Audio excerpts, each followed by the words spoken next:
Well, welcome to Hult's Career Services webinar. As I mentioned, we have Mark here with us today.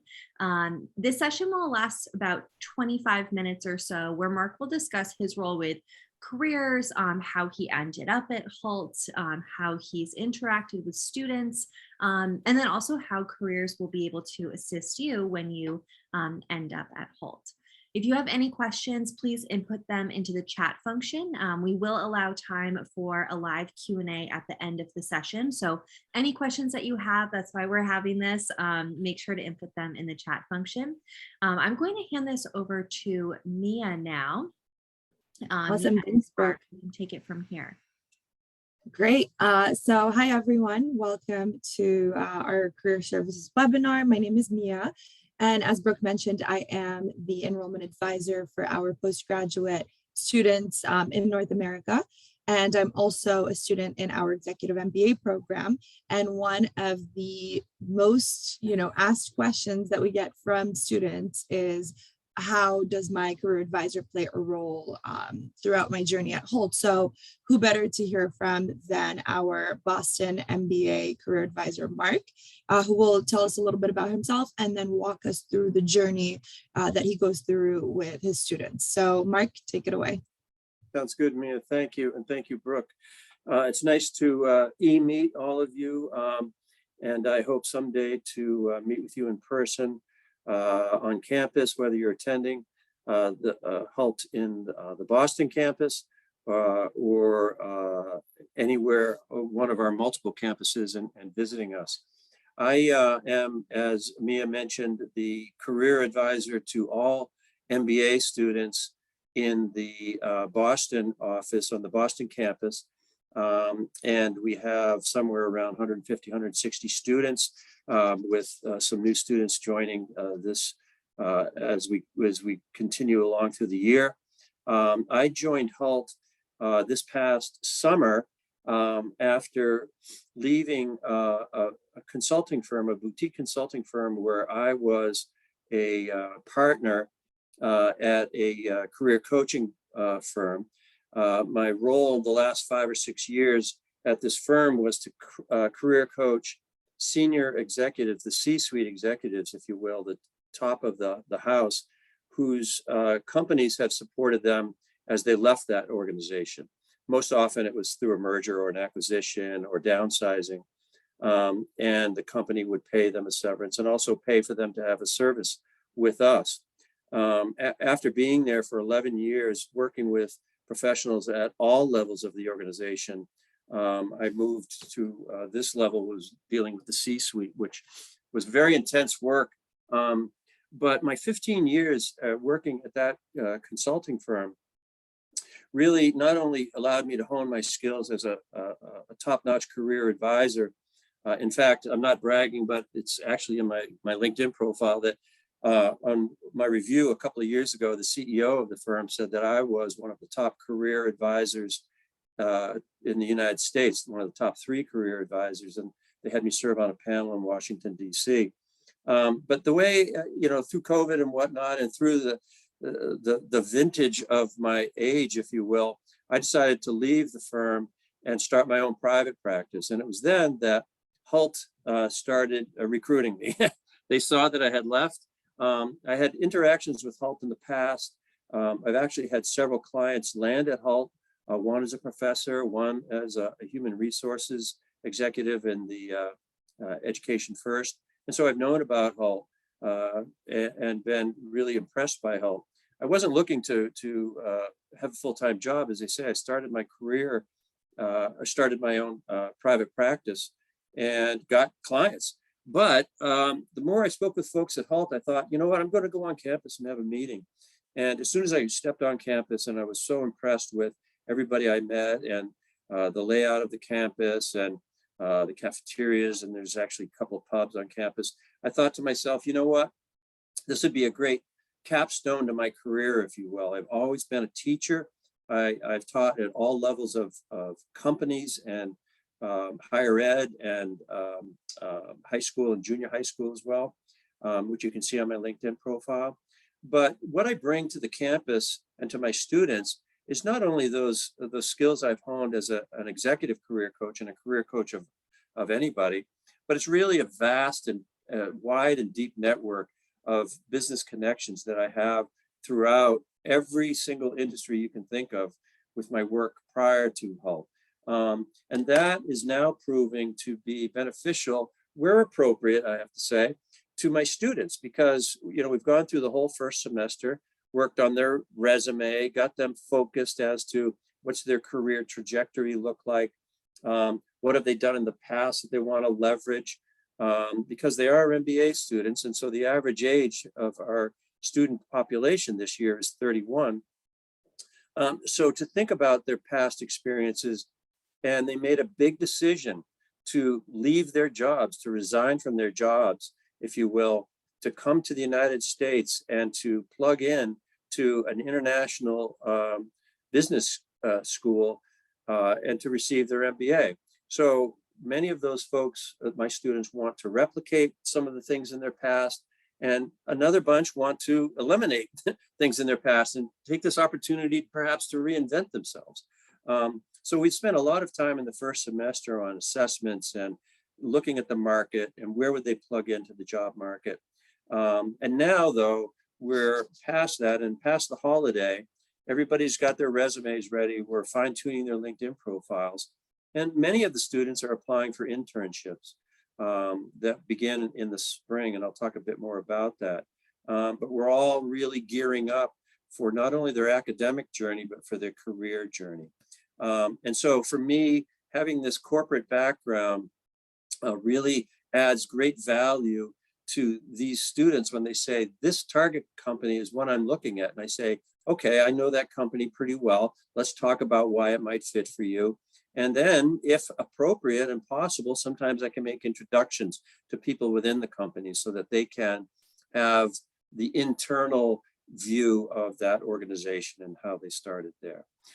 So career advisors, career services is very much married to our academic counterparts, some of whom are on this call today with Brooke and with Mia. The enrollment group is, we go step by step with the academic team. In fact, my office, if you will, it's a big open space as we usually have these days, is right across from the dean of the MBA students and the associate dean of the MBA students. I speak with them daily about things that are going on. So career services is not a hang on to our programs at Hult. Much that I've experienced, especially in my undergraduate, career services was kind of over there and not part of the mainstream. At Hult is very much part of the mainstream, which I think is wonderful for our students. In fact, I was mentioning to Mia and to Brooke that at 2 p.m. today, I'm presenting at a town hall with all of our students on campus. I happen to be working from home today. But this town hall we have every now and then, and it's run by academics, but I'm included, and I have an agenda point on the topic and things I'm talking to them that we're starting to work on. So that's a good example of how we go hand in hand with academics. And our students are starting to find some success, and they're starting to find some angst too, I might add, because they see others getting success through an interview for an internship and they haven't gotten one yet. But one happened recently where a student was talking to me about how he was penetrating or trying to penetrate the biopharm market in the United States, especially here in the Boston area. It's very vibrant in Cambridge, especially the biopharmaceutical industry, with many of the leading companies in the world with big offices and campuses here. And the student said to me, hey, Mark, I can see that you're connected to the CHRO, the Chief Human Resources Officer at this company that I'm targeting. Maybe you could speak to him. And I said, no, I'm not. I actually don't know that company. And he said, no, Mark, you are connected to him. I can see it on LinkedIn. And I said, show it to me. And sure enough, CHRO was a client of mine about a year and a half ago. And when I left the consulting firm, I stayed in touch with many of my clients, but not all of my clients as they completed their journey. And sure enough, there was Andrew, the CHRO, and I called him and we had a great conversation. And not only is he willing to speak to my student about their internship opportunities, but he wants to come on campus and be part of a panel discussion about his company. So that's a really a great example too of how I can sometimes add value to the student's experience. I had mentioned to Mia and Brooke the other day about a student I had. It's interesting, I have a lot of students who come from Europe and they're from Italy or Latin America perhaps, and they're interested in retail, the retail space. But I do have a group of young professionals, male and female, who are interested in retail, but the sports industry. And they're have been triathletes or play. I have two students who were professional tennis players in their home country. But this one student was looking for working in an internship, and he mentioned that he had played a lot of golf in his home country of Peru. And I said to him, I don't think I know anybody in the golf industry, but there are many retail sports retail companies based in the greater Boston area. So when I did some research, I learned that sure enough, a former colleague of mine who was a financial services HR executive had made the jump over to one of the world's top golf companies, golf ball and golf shoe companies that's based here in the greater Boston area. And I noticed too that they had just published an MBA internship. But then I went back to my student and said, hey, guess what? I've got this great idea for you to apply, but I have to tell you, your LinkedIn profile is horrible. It's not great. You haven't followed some of the things I've spoken to. And I just actually bumped into him in the cafeteria at school. And I lowered my voice because I didn't want to embarrass him. I said, dude, I'm very, very willing to make this introduction to you, but you need to step up. You need to make me proud when I introduce you to this head of HR. And he went back and worked tirelessly while he was starting his new classes too, and delivered to me an amazing resume, which is exactly what I wanted. A LinkedIn profile that was fully built out and was accommodating to the reader as well as to the data analytics that are scrubbing, with a great photo that emulated his look of sports. And I said, that's what I'm looking for. Now I can proudly, because for me to make that introduction to one of my contacts, it needs to make me look good too, right? And of course, the student. And sure enough, my colleague welcomed it with open arms. And they're having a conversation next week about their MBA internship programs. So that's another example of how career services works with our students. I will take questions toward the end of this and in just a few minutes. But one of the things too that I want to impress upon folks is that, it was interesting when I decided to take this role working on campus. I'm on campus 3 days a week and we work from home 2 days a week, which is also when I sometimes pay attention to my private clients. Though I do start to really look forward to those days when I'm on campus. It fills me. I said this to Brooke and to Mia the other day, and I feel hokey when I say it, or I feel, I don't know what the word is, but when I'm leaving campus at the end of the day, my heart is filled.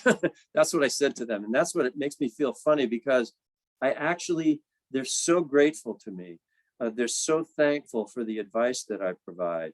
They're so engaging.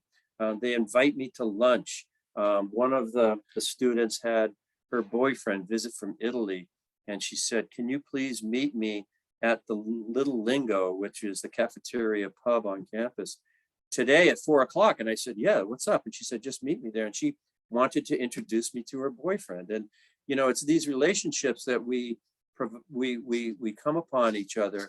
And it's really a wonderful relationship for me at this part of my career. after working in the big corporate settings of people being terminated and sent to my office, and they were just like devastated. The way it works though is that I meet with my students 5 days a week. They have access to my calendar through a product we call Calendly, which you may have heard. And they can see openings on my calendar and book appointments either in person on campus, one-on-one, or in person working from home, one-on-one through a Zoom meeting. And they're all very productive. I keep about 20 or 24 meetings a week. They're half hour to 45 minutes each. I give out homework, as do their academics, of things that I expect them to work on, and I expect them to work as hard as I do at this journey, and success will be theirs if they follow these points. But then too, I always tell my clients, look, if my calendar's jammed and you really need to talk to me, send me an email. I will make room for you. I will open something up. And I do that twice a week anyway to students who take me up on that, because they have a really important question about the application they're filling out, or because they feel really funny about promoting themselves on LinkedIn because it's foreign to their culture and they're embarrassed about doing it. And I say, well, this is something that we'll need to talk about, because believe it or not, we're in sales process and you're putting a product into the market, and you do have to sell yourself. You don't have to brag about yourself, but you do have to highlight what you're good at. So I always, whether or not my calendar accepts it, have time for my students, because I care deeply about them and their success. And it's just a wonderful way for me to bring to bear the tremendous skills I've garnered over the years. The other thing I'll mention before I hand it back to Brooke and Mia for questions is that personally, I've worked in multiple sectors over the years. I've worked in higher education, where I've taught classes of all sorts. My major was teaching business classes in high school and college, but I also double majored in special needs, and I taught in that area for 4 years. Then I went into high tech, a company that used to be called Digital Equipment Corporation, which is now HP. And I taught in the tech sector, global classes around the world. Then I moved into a law firm where I was head of training and professional development, teaching our lawyers, teaching our staff and global offices. I ultimately became global head of HR there. And then in consulting, where I worked in the consulting firm, which was a career consulting firm.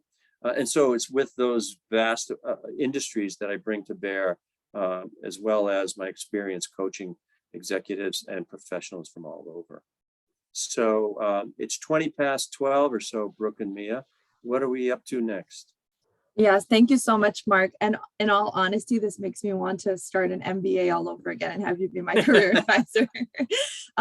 So we have some great questions for you. And I'm going to start with the ones in the chat, and then we have some frequently asked ones, and we'll try to get through these very quickly. So the first question, and I hope I'm pronouncing your name right, Anya, I think, or is it Anya? Okay. Anya asks, do you have any tips to how you can present yourself in a more confident way? Yeah, I mean, to be confident is it takes to express your confidence. It takes being a confident person, and it takes being proud of your background. And it also involves, though, and it's not lost on me, that culturally, some cultures don't normally do that. And, I do speak to my students and say, I understand that in your culture, it's a bit different, but we're here in the US, and we're putting a product into the market. It's a highly competitive market, especially now. MBAs are getting great traction because, it was less traction last year during COVID. So to be confident means, though, that you need to speak about your accomplishments and own them and be proud of it. Speak about your core competencies. One tip I give to students, and I've given over the years, is if you're uncomfortable saying, I'm very good at project management, and here's what I've done in the past, you can remove one step by saying, people have told me that I'm very good at project management. And I find that some students prefer that method because they're not saying it about themselves, they've been told about it. Or received in my last performance review the fact that I'm skilled in project management. I do work with students to do some role playing on this when we meet, especially one-on-one, but of course on Zoom as well, because they're going to get Zoom interviews. But that's a good question to ask, Anya, and I definitely work with people in that vein. Awesome. We have a question from Francisca.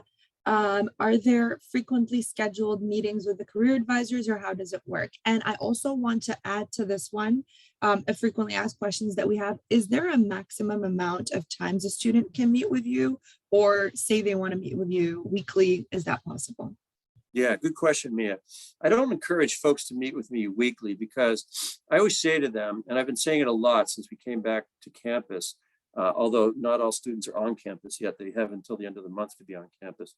But I've been saying this: your journey at Hult, you need to prioritize things. Number one is your health, mental health, physical health, spiritual health, whatever it is.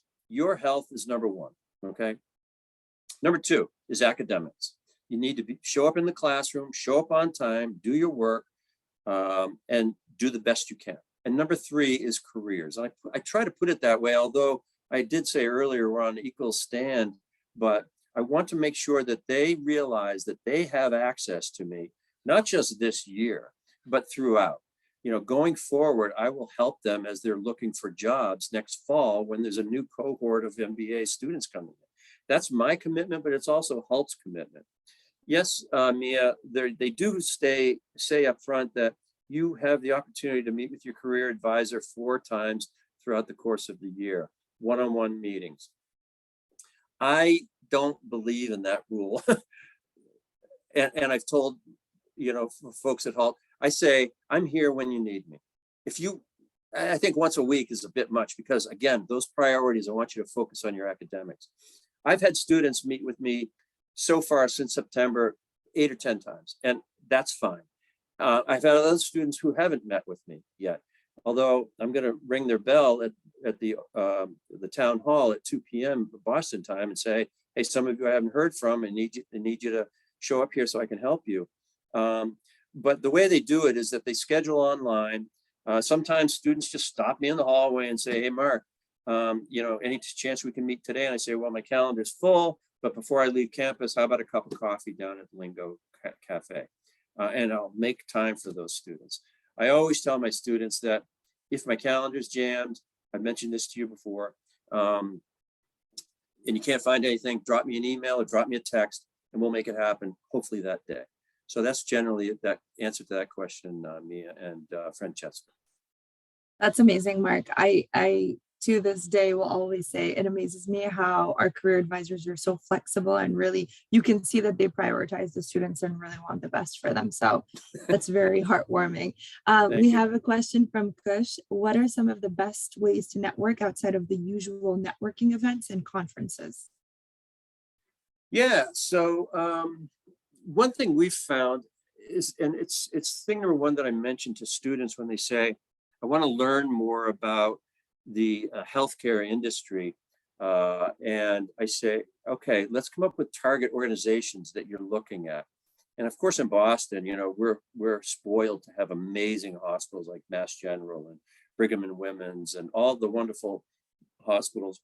But again, those hospitals have been, not speaking out of school, but former clients of my consulting firm over the years. And so I have contacts there.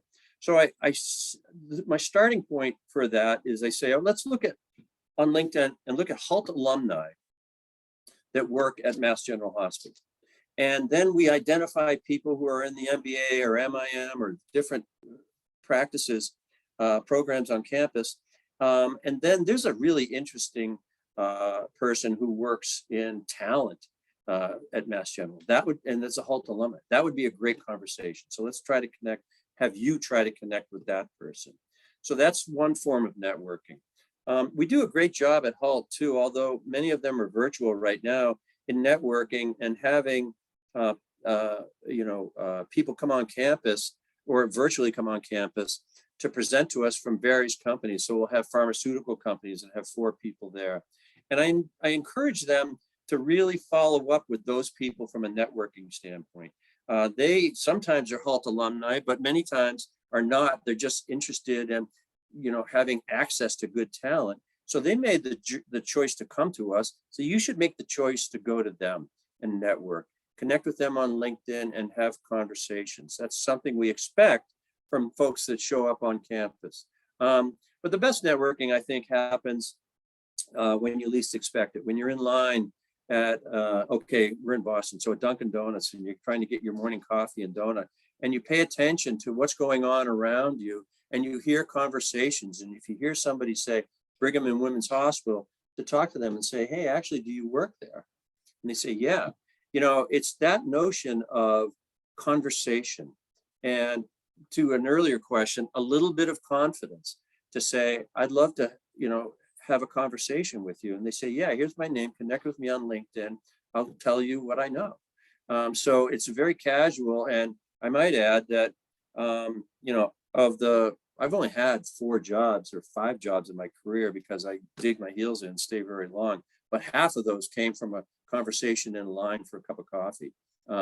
That's the real world. So that's natural and easy networking. Awesome. And one more question, Mark, before we wrap up, and this is definitely a frequently asked question. We do get a number of students who come to Hult and know exactly what they want to do later on with their careers, as we get an equally large number of students who have no idea what their next steps are. So when they come and meet with you and say, I have no idea what to do, how do you tackle a situation like that? Where do you start? Yeah, so, I also teach classroom workshops for all the MBA students, career classroom workshops. So we have one called boot camp and we have one called networking and whatnot. And so these are 2-hour classes or 4-hour classes throughout the course of the year, kind of early on to get them acclimated to us. And it's there that I start to talk about self-assessment and understanding what makes you get out of bed in the morning. And so we go through some of those exercises in the classroom.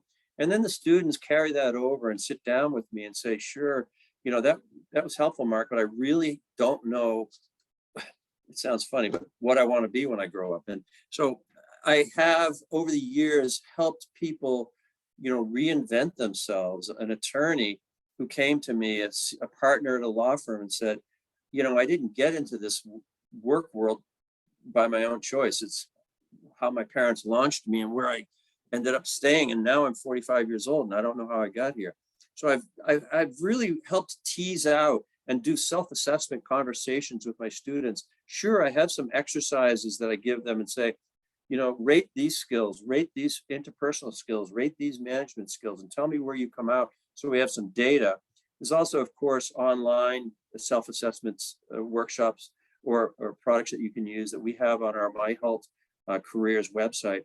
But it's really for me about the conversation, finding out what makes them tick, finding out what energizes them, finding out what do you do at work when you've spent 2 hours on something and you look at the clock and say, I can't believe it's time has gone by. And they say, well, that always happens when I'm talking to the customer. And I said, okay, let's put that in our pocket and hold on to that. So customer-oriented work is really what you enjoy. And so I do have a gift, I'm told, of helping people get from here to get to here, to get to here, and to say, okay, here's where you live in the work world. And it's a joy for me to do that. And it's even more of a joy for my students to walk out of that meeting and saying, God, now I know where I'm going. I have a roadmap as to where I want to go to meet my career aspirations. So. Amazing. Thank you so much, Mark. We're going to go ahead and wrap it up, but thank you so much for, sharing your story, your background, and just insight on how our career advisors work with students. We really appreciate it. And I think it's fair to say that everybody probably wants to get an MBA specifically to work with you. I'm happy to do so. And if anybody wants to connect with me on LinkedIn and carry on this conversation that way, happy to have that conversation. So thank you for that as well. Amazing. Thank you. Brooke, I'll pass it back on to you. Great. Thank you so much, Mark and Mia. I'll throw Mark's name just in the chat function here so that way you can look him up on LinkedIn. But thank you everyone for joining. We did record this and we will be sending it out to everyone after this as well. But if you have any questions, feel free to email info.northam@hult.edu. You can see just at the bottom of the screen here.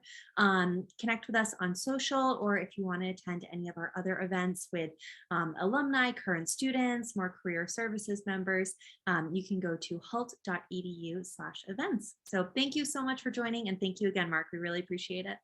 Thanks. Good work to everybody. Have a great day, everyone. Thank you. Thank you. Bye.